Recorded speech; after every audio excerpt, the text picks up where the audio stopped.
and it stoned me to my soul. Stoned me just like a jelly roll, and it stoned me. Here we are having another hot tub philosophy rant, since it can't obviously be a discussion because there's nobody here to talk to, just me and Pat Malone. So I'll have a drink to that, why not?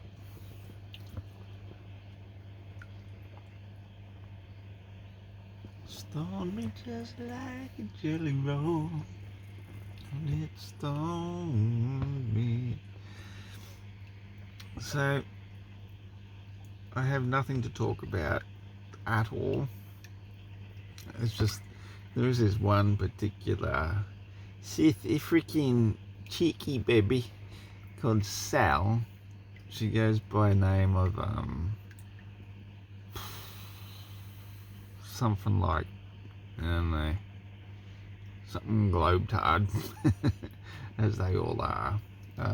Southern Hemisphere. Well, let's talk about a hemisphere, shall we?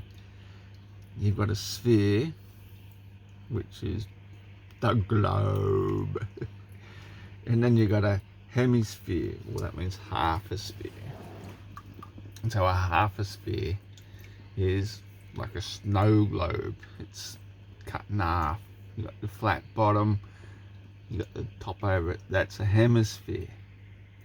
And then in reality we divide that into two parts, the northern part of the hemisphere and the southern part of the hemisphere. And oh god, it is a bit late in the night, so I have to say a quote from Jim Morrison, who later became Chevy Chase, because that's what you do when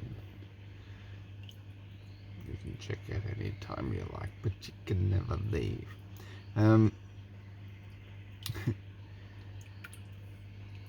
There are things known and there are things unknown, and in between are the doors. I think that's how he got the name for his band, his merry band of merry men. So anyway, where the hell was I? There are things known, things unknown. Oh, and that's right, in between are the doors. So on the stationary planet Earth, we have the equator, and the things known are the things inner. So the inner things are the northern things inside, where the great Gnostics come from, the knowers. What was a knower? Someone who knows things. Yeah, a bit of play on words there. A bit of Gnosticism. But so then what's on the outside? It's outer. It's souter. As we travel outwards, southwards, mate. We're going southwards, outside of the equator. And what is known and what is unknown is where the equator is the cutoff point. So we have our navigational aid, the Northern Star. There's colourful lights. But just trying to make a graphic point here. Maybe that one's it. Oh, hang on, nah, that's Jupiter. And there's another point, isn't it? Somebody says that the Earth is in the barycenter between the Jupiter-Sun relationship. Ooh, isn't that a beauty? Jupiter was traditionally known as Zeus. So the son of Zeus, like McLean, McLeod, O'Connor, son of Connor, well, Jesus is the son of Zeus. Therefore, Jesus is the son of God. And that's why he has the crown of thorns, the sun rays around him, the devoted 12 apostles. That's just your constant constellations. How tricky is that they would be constant and constellations, and devoted apostles, the 12 faithful, that each one represents one of the signs of the zodiac.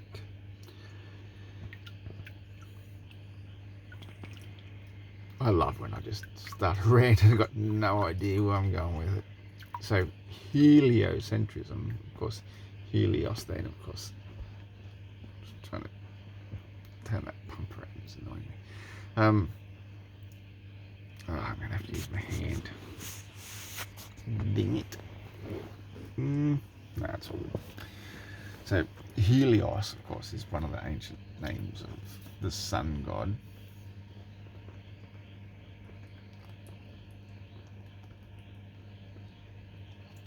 For which we are granted the modern name of cosmology of the solar system, heliocentrism, sun-centric, because it all revolves around the sun of God, no less.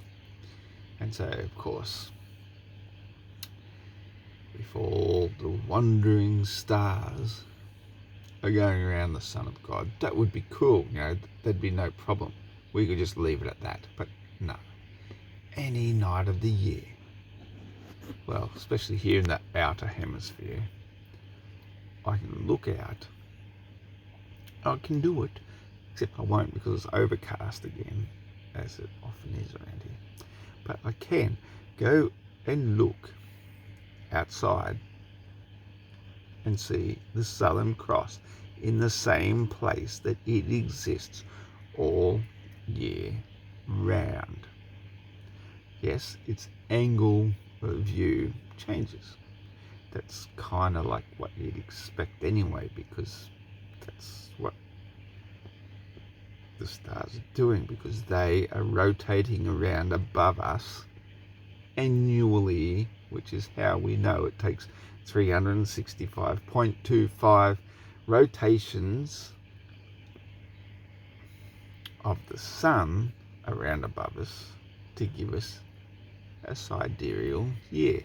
It's very bloody straightforward. But what did these ancient superstitious people from the far north do? So what they did, right, their winter solstice comes December 22nd. Well, they've been hanging their fly agaric mushrooms underneath trees to dry them out. And the best way to dry them out when you're in virtually perpetual darkness, if not twilight, is you just light some tallow candles. So you've collected tallow in a dish or whatever, and you make a wick in it, which a wick could just be anything, a twig, so long as it's sucking the fat up. Or if you're using a true bees candle, it doesn't matter. You could even, if you had no wick, you could just use a single matchstick, ordinary match, stick it into that wax, and it wicks the wax up through it, because once the wax gets molten from the heat of the candle, it draws the molten fluid, whether it be wax or fat, tallow or whatever. It draws it up, and because that stuff burns, that is how you get a tallow candle. And the wick itself doesn't burn because it is drawing up sufficient fuel, for want of the best word, it draws up better fuel, whether it be beeswax, animal fat, or what have you. That's a tallow candle. Okay, that's pretty much how a torch in the days of old used to work too. You dip the friggin' piece of cloth in animal fat and wrap it around the stick and burn it. And it's the fat that burns, not the torch itself. And that is what a wick means. That's how the wick works. That's probably where the name Wiccan comes from, let alone wicked. Let's go into depths we'd rather not enter into this fine evening. So what they would be doing is they're drying fly agaric mushrooms. Yeah, we're talking about a place in perpetual darkness, literally. The far northern inner hemisphere, where because the sun has come so low above the earth in its annual trajectory that when it reaches the lowest point, December 22nd, which is their winter solstice, which happens to be our outer hemisphere's summer solstice, but their winter solstice means because the sun is so low, as it gets lower, it appears to take a bigger and bigger circle, so therefore it goes so far outwards that they can't even see it. It seems to have been obscured by the horizon, so they're left in 24-hour darkness for this period of time. And they're pretty hungry, they haven't got much to eat, they've saved all their rations until this particular day, but these wise men suspending these fly agaric mushrooms, which actually grow in reindeer poop, by the way. Yeah, here in the outer hemisphere we have golden top mushrooms, they grow in cow poop, but in the inner hemisphere they have these red and white fly agaric mushrooms, and they grow in reindeer poop, and that is generally because they're also seeking shelter while they're stopping to do their business. Generally done underneath the boughs of a snow-covered pine tree, because you want to seek shelter while you can relax. Oh, relax. Oh shit, I've got to do a poop. So the reindeer would do that as well. And so these mushrooms grow in the spore, as they call it. Yeah, spore is actually another name for seed, but it's also another name for shit. So as these mushrooms are being dried out,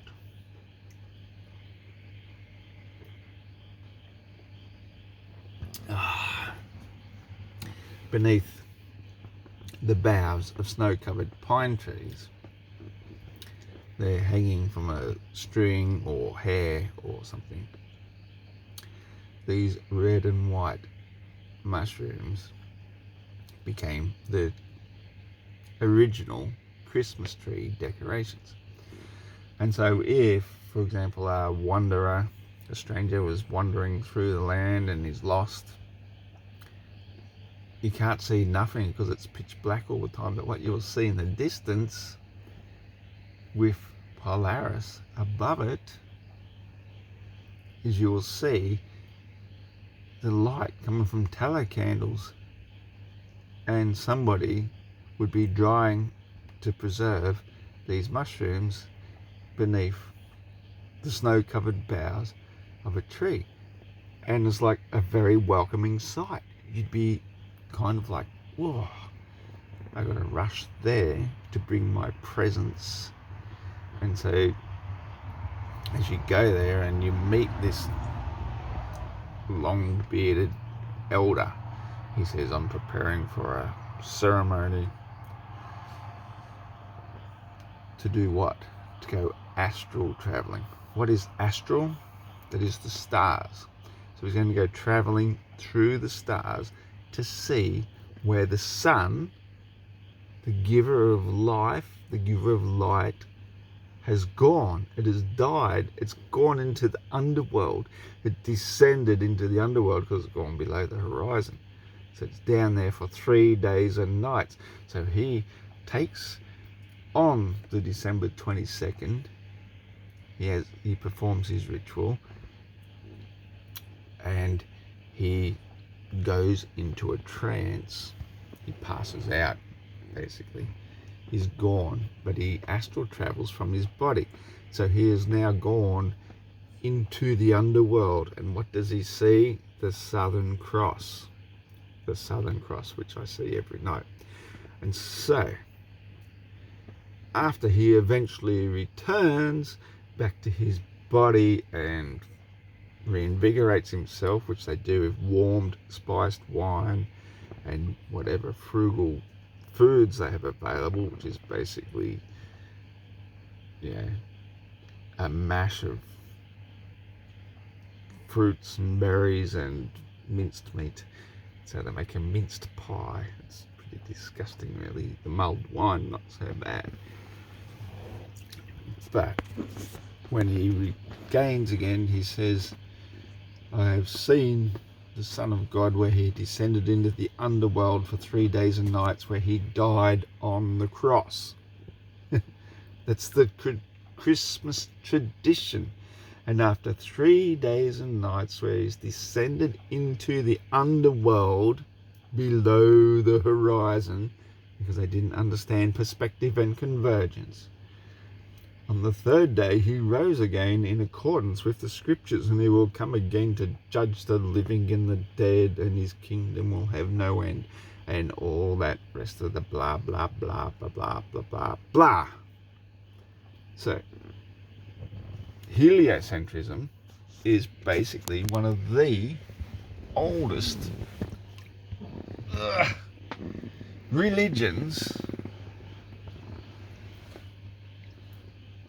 which was only predated by Mother Earth worship. If you look into, well, of course they hide it all, but if you really do look, there's like little statuettes of the round Mother Earth, because she feeds all. She's got a great girth.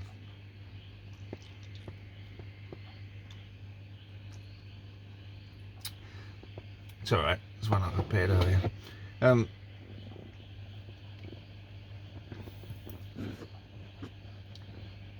Not only does she have a great girth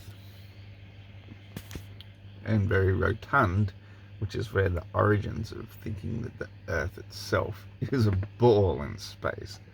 Yeah, it predates the ancient Egyptians, who thought that the sphere was the perfect shape, and therefore if we look out at spheres in space, then we must be on one. Well, no, that's not at all how it exists in reality. But hey, once you've got a good story, you have to stick to it. And so these ancient Greeks and what have you,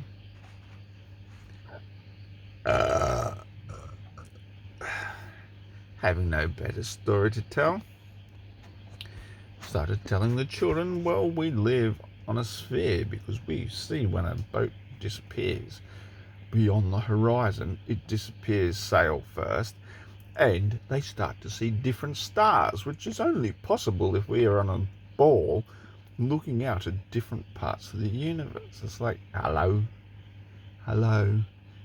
knock knock, anybody home? It also works if the Earth is flat, because we know as we get further away from any object, whether it be a star, a tree, and later on great big buildings, mountains, whatever, they all appear to get lower as we get further away from them. That is part of perspective. That is literally the rule of perspective. Distance diminution is a secondary factor, because as we get away, they also appear to get smaller. And what else gets smaller is the gap between them and the Earth. So eventually you're going to get to a point, even away from Polaris, where it gets so low that that gap renders itself into an infinite point, or the convergence point, so you can no longer see it. And not only that, you've still got the stuff beneath you ramping upwards to create its own convergence point, which you cannot see through. Hello, Southern Cross, whatever globetard you call yourself. Sal, you cannot see through that bit. And that bit, generally speaking, if you're standing at a shoreline, ramps up at just 3 miles distance away. Now you put this all into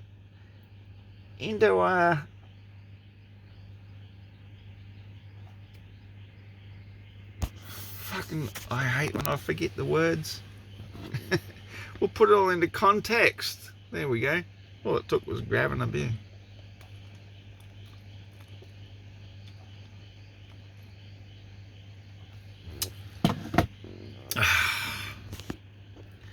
Can't get enough of you, baby. Yes, it's true.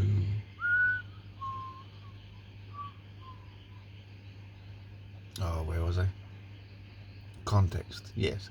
You put all that into context, baby. Sorry, I got the spirit of music. So you put all that into context. What were we putting into context again? Oh yeah, convergence and shit. Oh yeah, we can see 3 miles, but the sun, when it sets on a globe, must be beyond a 6,000 mile massive curve, which would have at least 4,000 miles of drop. So it means you're looking up through this tiny little V window to look up 3 miles that way, 3 miles that way. Sun comes up, sun goes down. You think that little 3 mile window is sufficient to see through 6,000 miles of curvature that way and 6,000 miles of curvature the other way? That's insanity. You can't do that. You can't see through that much physical, solid Earth, even if 70% of it is actually water. You just cannot see through it. It's impossible. So to think that in your tiny little window of opportunity, or window of visual opportunity, as I'm refining myself to try to explain it, you can't see the sun for 50% of the day night being 24 hours, so 12 hours on average. You cannot see it through this tiny little fucking V if the sun is actually setting below that little point and rising above that little point. It's massive, 6,000 miles and 6,000 miles that way. That's where it rises and sets. But somehow, in your tiny little window of visual opportunity, you have a whole day of sunlight. It makes no sense. And I knew I had a million and one other things to talk about, but bloody hell, this hot tub's getting hot and I'm sweating. I've got to get up for work early tomorrow morning, so I'm going to leave it there. This has been Iron Horse telling you how the fuck it is, and I'll be back to tell you some fucking more next time. Take it easy. Big up.